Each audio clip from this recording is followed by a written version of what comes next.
এজন্য ভাইরা এই ইবাদতটা দুই প্রকারের, একটা ব্যক্তিগত ইবাদত, একটা সামাজিক ইবাদত। এই ব্যক্তিগত ইবাদত যেভাবে আল্লাহ সুবহানাহু ওয়া তাআলা কোরআন হাদিস দ্বারা সাব্যস্ত হয়েছে, এই সামাজিক ইবাদতগুলো আল্লাহ সুবহানাহু ওয়া তাআলা কোরআন এবং হাদিস দ্বারা সাব্যস্ত করেছেন।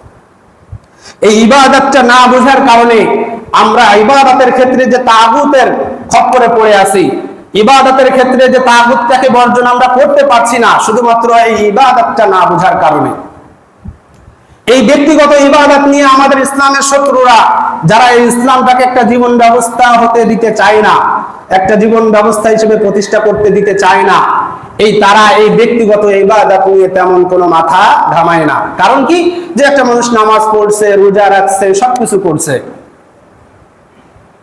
এতে আমাদের তেমন কোনো ক্ষতি হচ্ছে না। আমাদের তখনই ক্ষতি হবে যখন ওই মানুষটা যে আল্লাহর বিধানে নামাজ পড়ছে, ওই আল্লাহর বিধানে এই দিনটা প্রতিষ্ঠা করতে চাইবে। একটা অর্থনীতি, যে আল্লাহ অর্থনীতি দিয়েছে, অর্থনীতির সিস্টেমটা প্রতিষ্ঠা করতে চাইবে। আল্লাহ যে সমাজনীতির কথা বলেছে, সমাজনীতিটা সমাজে প্রতিষ্ঠা করতে চাইবে। আল্লাহ যে শিক্ষা ব্যবস্থার কথা বলেছে, সেই শিক্ষা ব্যবস্থার আদলে শিক্ষা ব্যবস্থা পরিবর্তনের কথা বলবে। আল্লাহ যে কূটনৈতিক সম্পর্কের কথা কোরআনে বলেছে, সেই কূটনৈতিক সম্পর্কের কথা বলবে। তখনই আমাদের বিরুদ্ধে তাদের বিরোধ বেঁধে যায়। বুশ বলেছিলেন, আমি কোট করে নিয়ে আসছি, উনি বলেছিলেন যে উই আর রেডি টু এমব্রাস ইসলাম। একটা ধর্ম হিসেবে ইসলামকে মেনে নিতে আমাদের কোনো দ্বিধা নেই। কে বলেছিল বলেন তো? বুশ। সবচেয়ে ইসলামের চরমতম শত্রু আমাদের আফগানিস্তান, আমাদের ইরাক, আমাদের সিরিয়া, এই সবগুলোর ভিতরে যে যুদ্ধ লাগিয়ে দিয়েছিল, সবচেয়ে বড় খলনায়ক হচ্ছে এই বুশ। সেই বুশ বলেছিল যে একটা ধর্ম হিসেবে ইসলামকে মেনে নিতে আমাদের কোনো সমস্যা নেই, কোনো সমস্যা নেই। কারণ ধর্ম হিসেবে যদি একটা ইসলাম আসে, তাহলে ধর্মীয় বিধিবিধান কি, নামাজ, রোজা, হজ, যাকাত, এই সালাম দিয়া, মানুষের সাথে সালাম দিয়ে কথাবার্তা বলা, এই বিষয়গুলোতে ইসলামের শত্রুদের কোনো আপত্তি নেই।